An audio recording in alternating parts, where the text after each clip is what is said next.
भाइहरू हेर्दै हुनुहुन्छ good morning Nepal. Good morning Nepal. Good morning Nepal. Good morning नेपालको प्रसारणमा तपाईलाई स्वागत छ।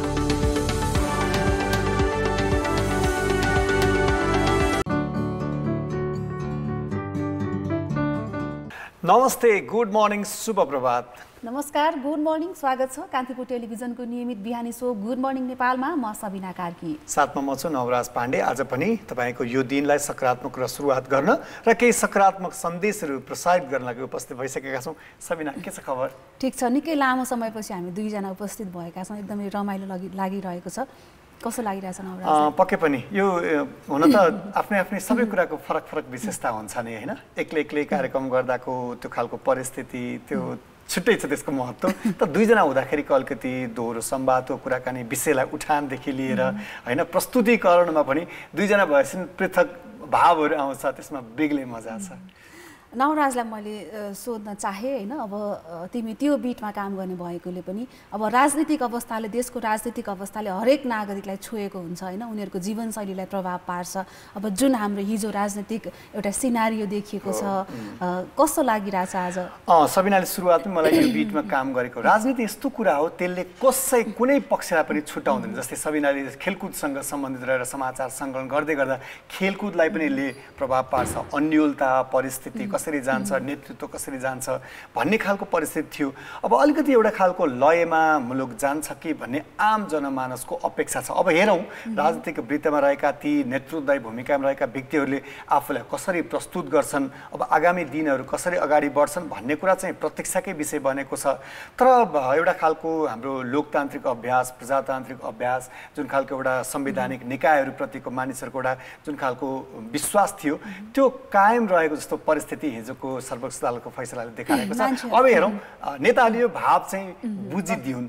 सबै मानिसहरू हामीले सोसियल साइटमा हेर्दाखेरि पनि निकै उत्साहित भएर स्टेटसहरू लेखिरहनु भएको थियो। हामी आशा गरौँ यसले केही सकारात्मक भाइब्स लिएर आएको छ र हाम्रो आगामी दिनहरू, हामी आम नेपालीको आगामी दिनहरू सहज ढङ्गले अगाडि बढ्छ। सो यति भन्दैमा एकदम राम्रो तस्बिर देखाउनु पर्यो। माई मर्निङ सेगमेन्ट त हामीलाई यो यति माया गरेर हाम्रा दर्शकहरूले हाम्रो तस्बिरहरू पठाइदिनु भएको छ, यसलाई त हामीले उच्च प्रशंसा गर्दै यहाँ प्रस्तुत गर्नुपर्छ। हामीले पहिलो तस्बिर लिएका छौँ शङ्कर पौडेल, जो हाम्रो नियमित दर्शक हुनुहुन्छ। उहाँले निकै राम्रा तस्बिर पठाउनुहुन्छ। उहाँले लेख्नु भएको छ, साथ त चाहिन्छ नै, गाँस छोड्नु साथ नछोड्नु रे नि त, नारायणीमा रमाउँदै काग साथीहरू भनेर त्यो कागको मित्रतालाई उहाँले यो फोटो मार्फत चित्रित गर्नुभएको छ। शङ्करजीले जति राम्रो तस्बिर पठाउनुहुन्छ, क्याप्सन पनि उत्तिकै आकर्षक, मन छुने लेख्नुहुन्छ।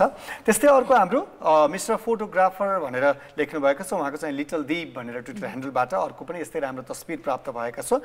गोठाला रमाउने भनेको आजको दिन नै हो, हिजो बितिसक्यो, भोलि नआउन पनि सक्छ। उहाँले चाहिँ यो दारेगौडा मालारानी अर्घ खाँचीबाट खिचेर पठाउनु भएको र त्यो तस्बिर चाहिँ दीप मरासिनीले खिचेको भनेर पनि मेन्सन गर्नुभएको छ। केही तस्बिरहरू छन्, होइन, त्यो पनि हेरिहालौँ। निकै सुन्दर तस्बिर हामीले हेरौँ। यो बिहानीमा हामीलाई यो फोटो मार्फत भए पनि अलिकति हेर्ने बित्तिकै आहा भन्ने त्यो आउने बित्तिकै हाम्रो सञ्चार, त्यो पोजिटिभ भाइब्स नै हुन्छ शरीरमा। हेर न कति सुन्दर तस्बिर छ। तस्बिरले चाहिँ एउटा खालको चित्र मात्रै हुन त हामीले पढ्दाखेरि पनि हजारौं शब्द एउटा तस्बिरले व्यक्त गर्छ भने जस्तै हजारौं भावहरू एउटा राम्रो तस्बिरले व्यक्त गर्छ। त्यो भएर त हामीले नियमित रूपमा यस्ता तस्बिरहरू प्रस्तुत गर्ने गरेका छौं र हाम्रो दर्शकहरूबाट पनि निरन्तर यस्ता तस्बिरहरू हामीले अपेक्षा गरिरहेका हुन्छौं। हाम्रा सामाजिक सञ्जाल मार्फत जोडिनुस्। फेसबुक पेज रहेको छ ktv.gmn गुड मर्निङ नेपालको सर्ट फर्म, यहाँले स्क्रिनमा पनि देख्न सक्नुहुन्छ र कृपया फेसबुकमा इनबक्समा धेरै तस्बिरहरू आइरहेका छन्। इनबक्समा आउँदा अलि असजिलो भइरहेको छ, टाइमलाइनमा गएर मेन्सन गरेर मिठो क्याप्सन सहित पठाउनु होला। त्यस्तै ट्विटरमा पनि यहाँले हामीलाई भेट्न सक्नुहुन्छ @officialgm नेपाल हाम्रो ट्विटर ह्यान्डल रहेको छ, स्क्रिनमा पनि हामीले देखाइरहेका छौं। त्यसमा गएर पनि यहाँले हामीलाई मेन्सन गरेर यस्तै तस्बिरहरू, भिडियोहरू वा त्यस्ता कुनै विषय वा प्रसङ्गहरू छन् भने पनि हामीलाई पठाइदिनुस्। हामी कार्यक्रमको आगामी अङ्कहरुमा त्यसलाई समावेश गर्ने नै छौं। अब मलाई सबिनालाई सोध्न मन लागेको, हुन त हामीले कार्यक्रमको नामै गुड मर्निङ नेपाल छ। हाम्रा दर्शकहरूले, हामीलाई मन पराउने हाम्रा शुभचिन्तकहरूले किन गुड मर्निङ इङ्ग्लिसमा, किन नेपाल, वाइ नट इन शुभ प्रभात किन भनेर हामी शब्दहरू जसरी प्रयोग गर्छौँ नि, हुन त शब्द एउटा व्यक्तिको आफ्नो भावना व्यक्त गर्ने, सञ्चार गर्ने माध्यम हो।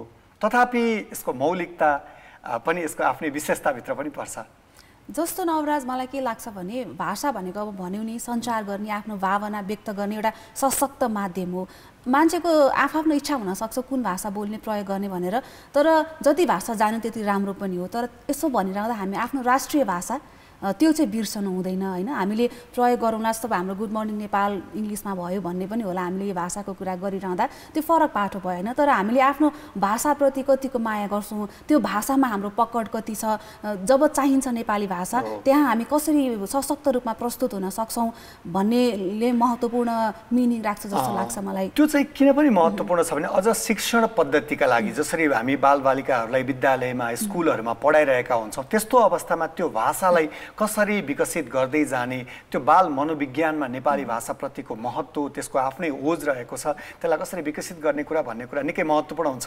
आज यही विषयमा केन्द्रित रहेर विशेष कुराकानी पनि गर्छौँ, तर अहिलेलाई ब्रेकमा लिन्छौँ। त्यसपछि हामी आज नेपाली भाषाप्रति अहिले आम युवाहरूको, नेपाली युवाहरूको अलिकति वितृष्णा बढेको हो कि जस्तो लाग्छ होइन, के छ कस्तो छ अवस्था, हामी यस विषयमा कुराकानी गर्नेछौँ, तर यो ब्रेकपछि।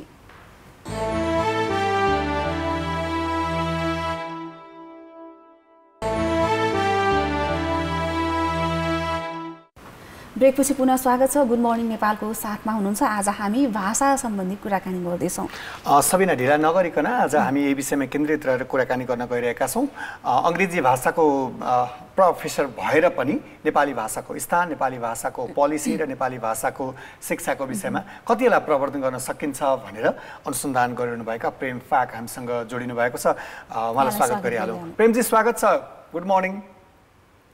गुड मर्निङ, नमस्कार, धन्यवाद। के चाहिँ आराम हुनुहुन्छ? आज अलिकति हामी नेपाली भाषाको प्रवर्धनको लागि वा नेपाली भाषाको अवस्था कस्तो छ भनेर यहाँले जुन खालको अनुसन्धान पनि गर्नुभएको छ, यसको विषयमा कुराकानी गर्न गइरहेका छौँ। सुरुवातमा नेपालमा नेपालीको जुन खालको महत्त्व रहेर पनि अझ 2068 सालको जनगणना अनुसार 44% भन्दा बढी नेपालीले नेपाली मातृभाषाको रूपमा नेपालीलाई प्रयोग गर्छन्। यो भाषाको अवस्थामा के छ अवस्था? तपाईँले कति यसको अनुसन्धान गर्दा के देख्नु भएको छ, अलिकति बताइदिनुहोस् न। यो चाहिँ यस्तो छ, अब मेरो अनुसन्धान चाहिँ अलिकति यो शिक्षासँग केन्द्रित छ र यो अलिकति यो पब्लिक स्पेसेसहरूसँग केन्द्रित छ। अब नेपाली भाषा अझै पनि अब नेपालको चाहिँ यो अफिसियल भाषा, विशेष गरी यो देवनागरीमा लेखिने भाषालाई अब यो अफिसियल भाषाको रूपमा प्रयोग गरिएको छ। अब प्रयोग नगरिने होइन, यो विभिन्न यो भाषिक समुदायको बिचमा एक किसिमको यो प्रखालको रूपमा नि काम गरेको छ। तर अब यो अहिले चाहिँ कस्तो छ भने यो विशेष गरी यो शिक्षाको क्षेत्रमा चाहिँ अब धेरै लामो समयसम्म नेपालीको प्रयोग भइरहेको छ, अझै पनि छ डोमिनेन्टली। तर कस्तो छ भने यो विशेष गरी यो प्राइभेट स्कुल्सहरूमा चाहिँ मेरो अनुसन्धान अलिकति बढी यो भाषा शिक्षा नीतिसँग भएको हुनाले तपाईँले देख्नुहुन्छ कि तपाईँ नेपाली बोल्दा पनि चाहिँ के गरिन्छ भन्दाखेरि त्यहाँ सजायहरू दिने होइन। नेपाली भनेको चाहिँ सकभर तपाईँको प्राइभेट स्कुलमा पढ्ने विद्यार्थीहरूको चाहिँ मैले धेरै कुरा गर्दाखेरि के देखिन्छ भने नेपाली सबैभन्दा गाह्रो विषय बन्छ कि। अब यो यति भन्दै गर्दाखेरि चाहिँ यो नेपाली भाषा भनेकै के हो भने हामीले अलिकति रिडिफाइन पनि गर्नुपर्ने हुन्छ। अब हाम्रो संविधानले नेपाली भाषा भन्ने बित्तिकै अरू मातृभाषाहरूलाई पनि नेपाली भाषा भन्ने सबै भाषाहरू चाहिँ यो अब राष्ट्रिय भाषाहरू हुन् भनेको छ। त्यसै कारणले गर्दा अब यो कस्तो छ भने अब एउटा चाहिँ अब हामीले भन्दै आएको ट्रेडिसनली भन्दै आएको जुन नेपाली भाषा जुन हामीले डोमिनेन्टली प्रयोग गर्छौँ, त्यो नेपाली भाषा र अरू स्थानीय नेपाली भाषाहरू प्रति नै त्यो अहिलेको हाम्रो यो जुन प्र्याक्टिस छ शिक्षामा, त्यसले चाहिँ एक किसिमको यो अलिक त्यो सिक्ने त्यो मोटिभेसन नै दिइराखेको छैन कि, त्यस्तो देख्छु म चाहिँ। जस्तो यहाँ आफै अङ्ग्रेजीको प्रोफेसर हुनुहुन्छ होइन, नेपाली भाषा सम्बन्धी यहाँले अनुसन्धान गरिरहनु भएको छ। के लाग्छ नेपालमा जस्तो आफ्नो पहिलो भाषा जाने भने दोस्रो भाषा जान्नको लागि बुझ्नको लागि अझ बढी त्यसले सहयोग गर्छ भनिन्छ। नेपालमा आफ्नै भाषाप्रति अलिकति वितृष्णा जस्तो देखिन्छ, यस्तो किन भइरहेको होला जस्तो लाग्छ यहाँलाई? म चाहिँ अङ्ग्रेजी शिक्षाको मेरो त्यो एरिया भए पनि त्यो अङ्ग्रेजी शिक्षाभित्र विभिन्न विषयहरू पढाइ हुन्छन्। त्यसभित्र एउटा विषय भनेको चाहिँ यो भाषा नीति पनि पढाइ हुन्छ र विशेष गरी यो सोसियो लिङ्ग्विस्टिक्स भन्छ, त्यो भनेको समाज भाषा शास्त्र पनि हामी पढाउँछौँ क्या। त्यस कारणले गर्दा भाषाले यो समाजमा शिक्षामा होइन मान्छेको जीवनमा के प्रभाव पार्छ, मान्छेको आइडेन्टिटी कन्स्ट्रक्सनहरूमा के प्रभाव पार्छ भन्ने कुरा पनि हामी अध्ययन गर्छौँ र अङ्ग्रेजी एउटा हो, त्यसमा अरू भाषाहरू पनि पर्छ। र म चाहिँ के देख्छु भने तपाईँले भन्नुभयो जस्तो चाहिँ यो हामी चाहिँ अब विशेष गरी यो शिक्षामा है, जस्तो तपाईँको कक्षा 1 देखि नै अथवा अहिले त तपाईँको प्री प्राइमरी जुन दिन बच्चा चाहिँ तपाईँको घरदेखि चाहिँ स्कुल पुग्छ, जुन दिन पहिलो दिन भनौँ न, अनि उसलाई चाहिँ हामी के गर्न सुरु गर्छौँ भन्दाखेरि चाहिँ अङ्ग्रेजीमा अब जति सिक्छ अथवा सिक्दैन त्यो कुरा छोडेर हामी चाहिँ पुरै अङ्ग्रेजी नै सुरु गर्छौँ, अङ्ग्रेजीको विज्ञापन गर्छौँ।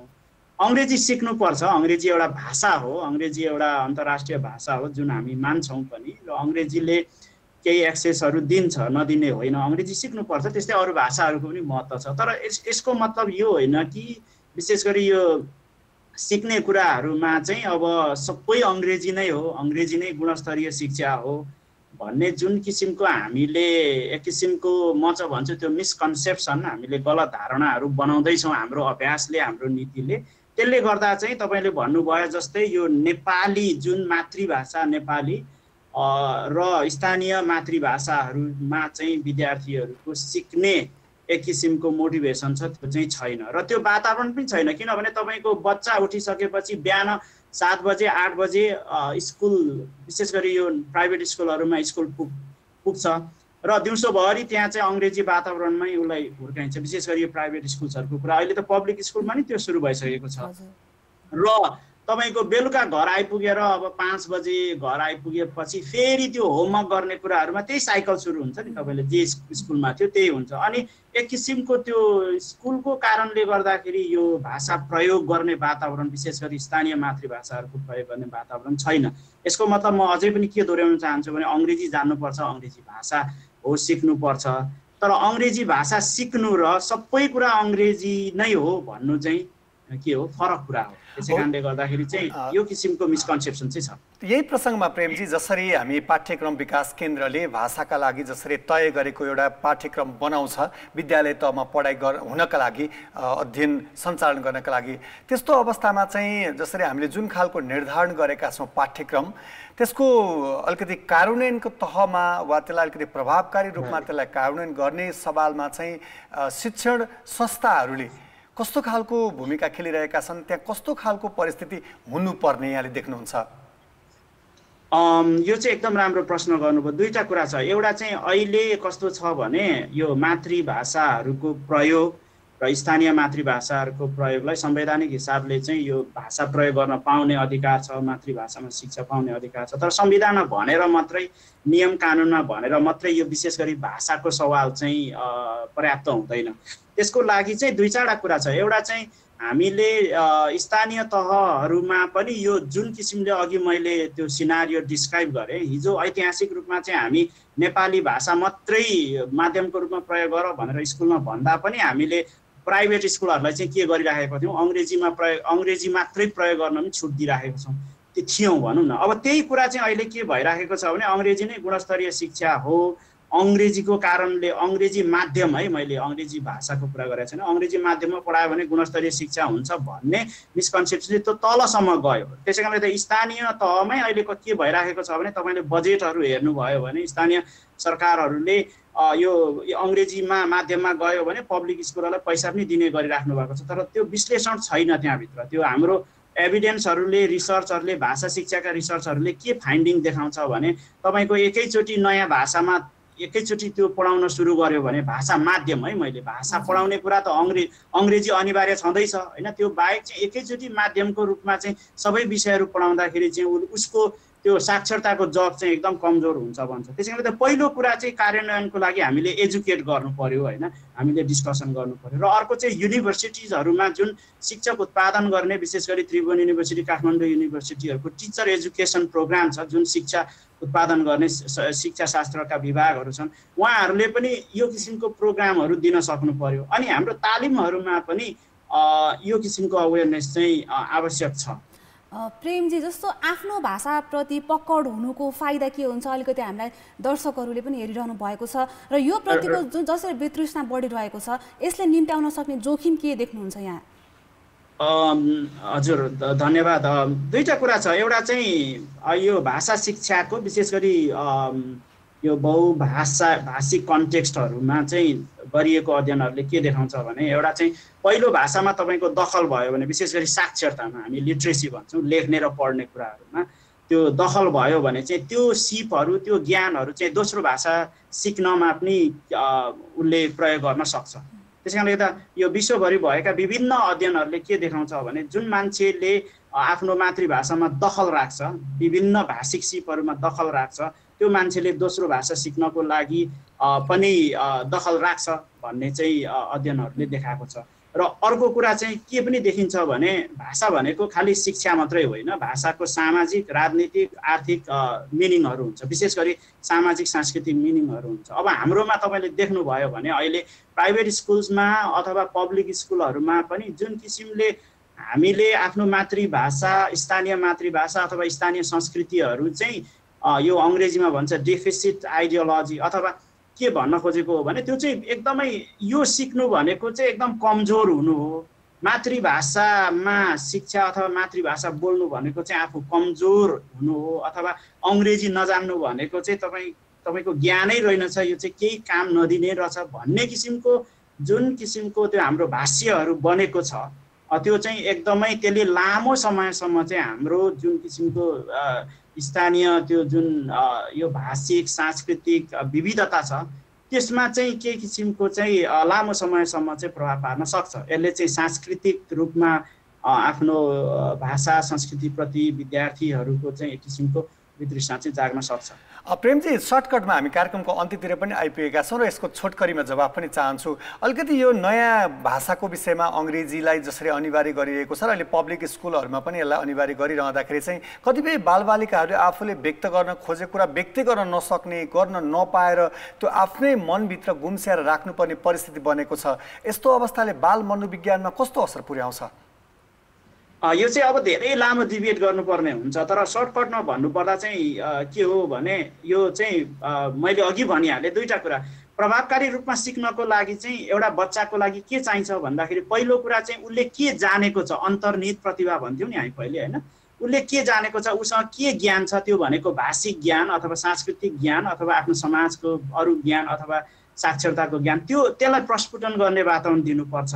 र अर्को कुरा चाहिँ उसले प्रभावकारी सिकाइको लागि चाहिँ एकदमै सक्रिय सहभागिता त्यो भनेको अन्तर्क्रिया गर्न सक्नु पर्यो। विद्यार्थी आफ्नो साथीहरूसँग आफ्नो शिक्षकहरूसँग अन्तर्क्रिया गर्न सक्नु पर्यो। यसको मतलब यो हो कि उसले स्कुलमा गइसकेपछि ओहो साँच्चै म चाहिँ के छु यो चाहिँ एकदमै यो स्वतन्त्र छु मेरो विचार व्यक्त गर्नको लागि नजानेको कुरा गर्नको लागि म स्वतन्त्र छु भन्ने कुरा चाहिँ उसले पाउनुपर्छ। तर अब नयाँ भाषामा एकैचोटि गर्नु भने चाहिँ त्यो सम्भव हुँदैन। समय सीमित छ हामीसँग यहाँको समयको लागि धेरै धेरै धन्यवाद। हस् हस् थ्याङ्क यू भेरी मच। उहाँ प्रेम फ्याक भाषा शिक्षा र भाषा नीतिको विषयमा अनुसन्धान गरिरहनु भएका व्यक्ति। आजको लागि हाम्रो समय सकिसकेको छ। भोलि फेरि नयाँ विषय र प्रस्तुतिका साथ उपस्थित हुने नै छौँ। त्यति बेलासम्मका लागि बिदा दिनुहोस्। नमस्ते। यहाँको दिन शुभ रहोस्।